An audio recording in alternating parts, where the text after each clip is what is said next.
Gold, trusted gold buyers. మీరు తాకట్టు పెట్టిన బంగారాన్ని విడిపించి ఈ రోజు ఉన్న మార్కెట్ ధరకు కొనబడను. మట్కా సినిమా మీరు అనౌన్స్ చేసేటప్పుడు అనౌన్స్ చేసిన దగ్గర నుంచి ప్రమోషన్స్ వరకు సినిమా మొత్తం అసలు మట్కా అంటే ఏంటి, ఆ, ఆ వ్యక్తి ఆ టైంలో ఎలా రూల్ చేశాడు, దీని మీదే సాగింది.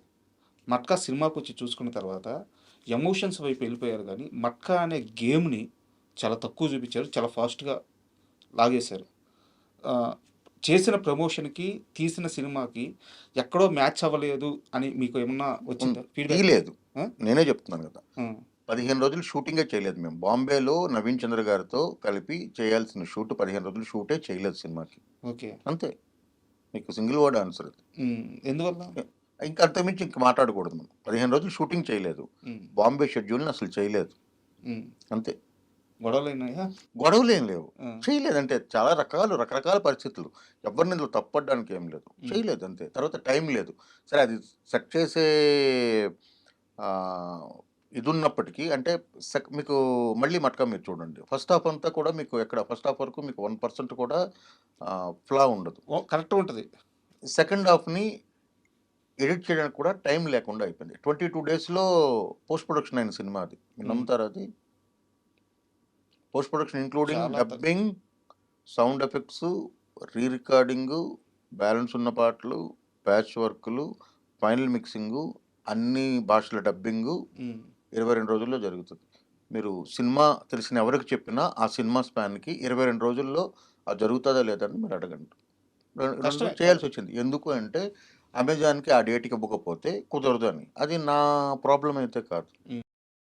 బట్ నేను అది నా తాలూకు రిగ్రెట్ ఏంటంటే నేను దాన్ని రెసిస్ట్ చేసి ఉండాల్సింది. బట్ అక్కడ ఏంటంటే ప్రొడ్యూసర్ గురించి ఆలోచిస్తున్నాం. ఇప్పుడు సపోజ్ అమెజాన్కి ఆ టైం కనుక మనం ఇవ్వలేదు అనుకోండి, ఒక 5 కోట్లో 6 కోట్లో వాళ్ళు మైనస్ చేస్తారు మనకి ఇవ్వాల్సిన డబ్బులు. సో అది 5 కోట్ల నష్టం ప్రొడ్యూసర్కి ఉండకూడదన్న దీని మీద వెళ్ళాల్సి వస్తుంది. సో అది యాక్చువల్గా ఏంటి, మొదలుపెట్టిన తర్వాత 100 రోజుల్లో సినిమా అయిపోయింది. నేను ఇప్పటిదాకా ఏ సినిమా కూడాను మొదలుపెట్టిన తర్వాత ముగించడమే నాకు తెలుసు. 2 సంవత్సరాలు చేసిన సినిమా అది ఒక్కటే, మట్కా. నేను ఎప్పుడు అలా చేయలేదు. నాకు అది ఆ ఫిల్మ్ మేకింగ్ మీద ఇంట్రెస్ట్ కూడా లేదు, ఎప్పుడూ చేయను అలాగా. నా ఫ్యూచర్లో ఎప్పుడు కూడా అలా చేయను. సో అంటే ఆ టైప్ ఆఫ్ ఫిల్మ్ మేకింగ్ 2 సంవత్సరాలు ఒక సినిమా తీయడం అన్నది నేను చేయలేను. మిగతా వాళ్ళు ఎవరు ఎలాగైనా చేసుకోండి, నాకు రాని విద్య అది. ఒక ఎమోషన్తో సినిమా మొదలుపెట్టినప్పుడు అందులో ఉండే యాక్టర్లు కానీ టెక్నీషియన్స్ కానీ ఆ ఎమోషన్తో మొదలుపెట్టి ఆ ఎమోషన్తో ముగించాలి సినిమాని. సో ప్రతిరోజు ఆ సినిమాలో ఉండాలనుకుంటాను నేను. సో షెడ్యూల్ బ్రేక్స్ అంటే ఏం రావాలి, ఒక లొకేషన్ నుండి ఇంకో లొకేషన్కి మనం వెళ్తున్నాము, ఆ లొకేషన్ నుండి ఇక్కడ ఖాళీ చేసి ఇంకో లొకేషన్కి వెళ్ళి అక్కడ సెటిల్ అయినదే షెడ్యూల్ బ్రేక్ ఉండాలి. లేదా సినిమాకి అవసరమైన ఏవైనా ప్రిపరేషన్స్ కోసం, అంటే సెట్ వేయడం గురించో లేకపోతే ఇంకోటో ఉండాలి, అంతే. అలా చేసినా కూడా సరే, ఏదైనా సరే 150 రోజుల మించి ఏ సినిమా కూడా జరగడానికి వీల్లేదు అనేది నేను చాలా ప్రగాఢంగా నమ్ముతాను సార్.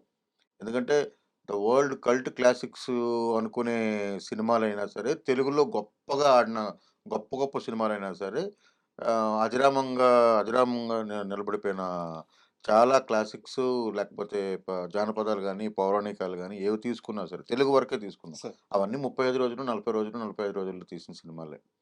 సో అంతకుమించి అది ఎప్పుడు ఫిల్మ్తో. సో మనం డిజిటల్లో ఉన్నప్పుడు ఇంకా వేగంగా తీయాలి కదా. నిజంగా తీస్తున్నారు డిజిటల్లో వేగంగా, అంటే మీకే తెలియాలి. డైరెక్టర్స్కి ఆ కన్విక్షన్ ఉంటుంది, నాకు ఏ షాట్ కావాలి. నేను ఎవరి గురించి అలా మాట్లాడను, అంటే నాకైతే ఉంటుంది. నాకు మీరు అడగొచ్చు, నేను ఎప్పుడు నా అందరు ప్రొడ్యూసర్లతో మీరు మాట్లాడొచ్చు, నా అందరు ఎడిటర్లతో కూడా మాట్లాడొచ్చు. మీకు ఫుటేజ్ గురించి అంటే నేను ఒక 2 గంటల సినిమా అనుకోండి నాది, 2 గంటల 15 నుండి 20 నిమిషాలకి ఎక్కువలో నా ఫుటేజ్ ఏ రోజు నేను ఇప్పటిదాకా తీయలేదు. మీరు అందరు ఎడిటర్లు అడగొచ్చు, కోటగిరి వెంకటేశ్వరరావు గారిని అడగొచ్చు, నా సినిమా ఎడిటర్లు అందరినీ, సాయిబాబు గారి దగ్గర నుండి, కోటగిరి వెంకటేశ్వరరావు గారి దగ్గర నుండి, శ్రీకర్ ప్రసాద్ గారి దగ్గర నుండి అందరిని అడగొచ్చు. నేను అంతే తీశాను. ఎప్పుడు నాకు ఏ షాట్ కావాలి, ఎంత కావాలనేది నాకు తెలుసు. దానికి నాకు ఆదర్శం పూరి గారు ఫిల్మ్ మేకింగ్ని. పూరి గారు నేను ఎప్పుడు ఒకేసారి కలిశాను, పలాస ఒక దీనికి టీజర్ రిలీజ్ కోసం కలిశాను తప్ప, పూరి గారికి తెలియకుండా పూరి గారి సెట్లో నేను ఒక 3-4 సార్లు పూరి గారిని అబ్జర్వ్ చేశాను. అంటే నేను విజిటర్గా వెళ్ళి, నా ఫ్రెండ్ ఉండేవారు ఆయన దగ్గర పనిచేసిన, ఆయన ద్వారా వెళ్ళి పూరి గారిని నేను అబ్జర్వ్ చేసింది ఉంది నాకు. సో నాకు అది ఆయన ఇన్స్పిరేషన్. సో మీ గురించి అని కాదు, వేరే వ్యక్తి గురించి అని కూడా కాదు, జనరల్గా చెప్పండి. ఇప్పుడు చాలామంది డైరెక్టర్స్ ఏ షాట్ తీస్తున్నాము ఏ ఫ్రేమ్ పెడుతున్నాము అని క్లారిటీ ఉండదు. ఉమ్. ఒక 4 కెమెరాలు పెట్టేస్తారు. తీసిందే మళ్ళీ తీస్తూ ఉంటారు. సో ఎడిటర్కి ఆ రష్ అంతా తీసుకొచ్చి ఎడిటర్ ముందేస్తారు. దాన్ని ఎడిటర్ ఫైనల్ చేసుకోవాలి. తీరా చూస్తే cinema shoot number of days పెరిగిపోయి ఉంటాయి, రష్ పెరిగిపోయి ఉంటుంది, వర్క్ ఎక్కువైపోద్ది.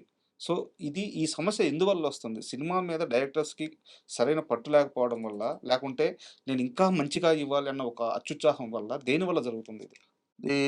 నేను ఎవరి షూస్లోనూ కాలు పెట్టే చెప్పలేను. జనరల్గా వెరీ అడుగుతాను, హానెస్ట్గా. జనరల్గా బట్ అడుగుతాను. నాకు ఎప్పుడు ఆ సమస్య రాలేదు కాబట్టి నేనేమనుకుంటున్నానంటే మేబీ ప్రాపర్గా వాళ్ళు ప్రిపేర్ అవ్వకపోవడమే కావాలి. అంటే ఇదే కావాలి, ఇంత తీస్తే చాలు, పేపర్ మీద ఉన్నది వస్తే చాలు అనుకోవడం అయినా ఒకటి కావాలి. లేదు వేరే వేరే ప్రాబ్లమ్స్ ఉండొచ్చు. ఎందుకంటే నేను ఇప్పుడేమి 50-100 సినిమాలు తీసినవాడిని కాదు. నేను తీసినవి 6 సినిమాలు, 6 ప్రాజెక్టులు ఉన్నాయి మొత్తమే. బట్ ఈ 6 ప్రాజెక్టుల్లో నాకెప్పుడు అంటే నేను అందరు కొత్తోళ్ళతో తీసిన 'పలాస' అవ్వచ్చు, ఒక పెద్ద హీరోలైన సుధీర్ గారు, వరుణ్ గారితో తీసిన ఆ 2 సినిమాలు అవ్వచ్చు, 'కళాపురం' లాంటి అంటే డిఫరెంట్ ఆర్టిస్టులను అందరినీ, సత్యం రాజేష్ గారు, మిగతా వాళ్ళందరిని పెట్టి తీసిన సినిమా కావచ్చు.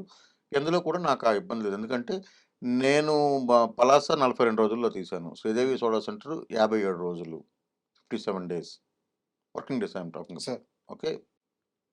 'కళాపురం' అనేది 30 రోజులు ఎగ్జాక్ట్గా. 'మట్కా' తాలూకా వర్కింగ్ డేస్ 75, 78 యాక్చువల్గా. గ్యాప్స్ ఎక్కువ. 78 2 సంవత్సరాలు చేయడం అనేది తప్పు అంటున్నాను నేను. దానికి 1000 కారణాలు. అది ఇప్పుడు గతంతో కూడా వల్ల ఏమీ రాదు మనకి. బట్ ఒక్క క్వశ్చన్ దాని గురించి చెప్పండి. వరుణ్ గారి సపోర్ట్ ఎలా ఉండేది? వరుణ్ గారు సపోర్ట్ ఉంది కాబట్టి ఆ సినిమా పూర్తయింది. లేకపోతే ఎలా అవుతుంది? వరుణ్ గారు 200% సపోర్టివ్. వరుణ్ గారితో అసలు జీరో ప్రాబ్లం ఆయనతో. ఆయన చేశారు కాబట్టి అది కుదిరింది. అంటే ఎప్పుడు 2 సంవత్సరాలు ఒక హీరో కూడా లాక్ అవ్వడం కరెక్ట్ కాదు కదా. అంతే కదా. ఆయనకి వేరే పనులు చేయాలి కదా. ఆయన ఇంకో సినిమా చేయాలి కదా, ఇంకో సినిమాకి వెళ్ళాలి కదా ఆయన. అవును. 2 ఏళ్ళు ఎందుకంటే ఇదేమి అన్ని ఈరోజు ఒక సినిమా, ఇంకో సినిమా చేసే గెటప్లు కూడా కావు. ఆయన అంత హెయిర్ పెంచి, ఆ గెటప్లు, ఆ ఒళ్ళు పెంచి, ఒళ్ళు సన్నబడి, రకరకాల ట్రావెల్ ఉంటుంది. క్యారెక్టర్ ట్రావెల్ అంతా అతను చేసినప్పుడు అవును. ఆయన సపోర్ట్ చేయకపోతే ఏం చేయలేము. ఆయనకు ఒక రోజు విసుగొచ్చి ఇంక నేను చేయను అన్నాను అనుకోండి, ఇంకేం చేయలేము ఎవరు. అంటే ఎన్ని రోజులు నేను డేట్లు ఇవ్వాలంటే ఎవరు ఏం చేయగలుగుతారు? చేయలేం కదా. సార్ అండ్ మీ సినిమాల విషయానికి వస్తే నేను ఇంకోటి అబ్జర్వ్ చేసింది ఏంటంటే ఆర్టిస్టులు అంటే ఆ కాంటెంపరీగా ఉండే ఆర్టిస్టులు చాలా తక్కువ కనిపిస్తారు మీ సినిమాల్లో. ఒక యూనిక్నెస్ ఉంటుంది ఆ కాస్టింగ్లో. చాలా మందికి మీరు ఇండస్ట్రీకి పరిచయం చేశారు. మీ ఫస్ట్ సినిమాలోనే చాలా మంది పరిచయం అయ్యారు. సో తర్వాత సినిమాల్లో కూడా. And how to you pick artist? అది నేను ఒకటి నమ్ముతాను. అంటే మేబీ ఇప్పుడు ఇందాక మీరు అడిగిన ప్రశ్నే అనుకుంటా. తమిళ్ తాలూకా ఇన్స్పిరేషన్ మీకు ఉందా అని అంటే ఆ ఇన్ఫ్లుయెన్స్ ఉందేమో. అంటే తమిళ్ మలయాళం సినిమాలు వలన నాకు కొంత ఇన్ఫ్లుయెన్స్ ఉండొచ్చు. ఎందుకంటే చాలా రూటెడ్గా కనిపించే వ్యక్తులు కావాలి నాకు. అంటే ఆ రూటెడ్గా ఉండే వ్యక్తులు కావాలనుకున్నప్పుడు అలాంటి ఆర్టిస్టులు దొరికితే బాగుంటుందని అనుకోవడంతో నా ప్రాసెస్ మొదలవుతుంది. అందుకని నేను ప్రతి సినిమాకి కాస్టింగ్ కాల్కి వెళ్తాను. ఓకే. ప్రతి సినిమా నేను సినిమా స్టార్ట్ చేస్తున్నాను అనగానే ఫస్ట్ నా ఇన్స్టా పేజీలో, ఇన్స్టా స్టోరీలో నేను కాస్టింగ్ కాల్ వేస్తాను. సో ఫస్ట్ ప్రొఫైల్స్ తీసుకుంటాను. ప్రొఫైల్ తీసుకుని అందులో నా క్యారెక్టర్స్ నాకు తెలుస్తాయి కాబట్టి అందులో ఎవరెవరు పనికి వస్తారో వాళ్ళందరినీ సార్ట్అవుట్ చేస్తాను. తర్వాత వాళ్ళని పిలుస్తాను, వాళ్ళ యాక్టింగ్ ఎబిలిటీ చూస్తాను. ఆ క్యారెక్టర్ని వాళ్ళు 5% చేస్తారు, మిగతా 95% నేను చేయించుకోగలనని నాకు నమ్మకం ఉంటుంది. ఆ 5% వాళ్ళు అంటే కామన్ సెన్స్ ఉందా లేదా అని చూస్తాను. కామన్ సెన్స్ అంటే acting common sense. Common sense అంటే వాళ్ళ తాలూకా common sense. Acting common sense ఉందా లేదా అని చూస్తాను. అంటే ఓవర్ డూ చేయకుండా ఎంత కావాలో అంతే చేయగలగడం, ఏం చెప్తే దాన్ని వాళ్ళు ఓన్ చేసుకొని చేయగలడం, అలాంటి కామన్ సెన్స్ ఉంటే చాలు. మిగతా 95% నేను చేయించుకోగలను నమ్ముతాను. సో అలాంటి వాళ్ళని పిక్ చేసుకుంటాను. పిక్ చేసుకొని తర్వాత ఫస్ట్ ప్రయారిటీ తెలుగు వాళ్ళకే ఇస్తాను. తెలుగు యాక్టర్స్కే చూస్తాను. అది లేనప్పుడు ఇంకెవరైనా చూడండి, తెలుగు వాళ్ళకే చూస్తాను. ఎందుకంటే నాకు ఈ విషయంలో కోట శ్రీనివాసరావు గారు చెప్పింది ఎందుకో లోపల నాటుకుపోయింది. అది ఎంతో నాకు కూడా తెలీదు. అంటే నేనేమి పరభాష నటులకి వ్యతిరేకం కాదు. అంటే మనలోనే చాలామంది ఉంటారు కదా, విపరీతమైన ఆర్టిస్టులు ఉన్నారు, మనకి విపరీతమైన టెక్నీషియన్స్ ఉన్నారు, వాళ్ళతోనే వెళ్ళొచ్చు కదా అన్న దీని మీద ఒకటి వెళ్తాను. And for more videos, please subscribe to iDream. Please subscribe to iDream. Please subscribe iDream. And please subscribe to iDream.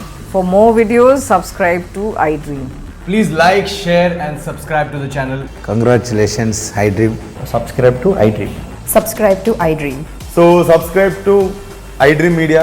iDream की iDream team अंदर की huge congratulations. Please subscribe iDream Media. Please subscribe to iDream. Subscribe iDream. Please subscribe to iDream.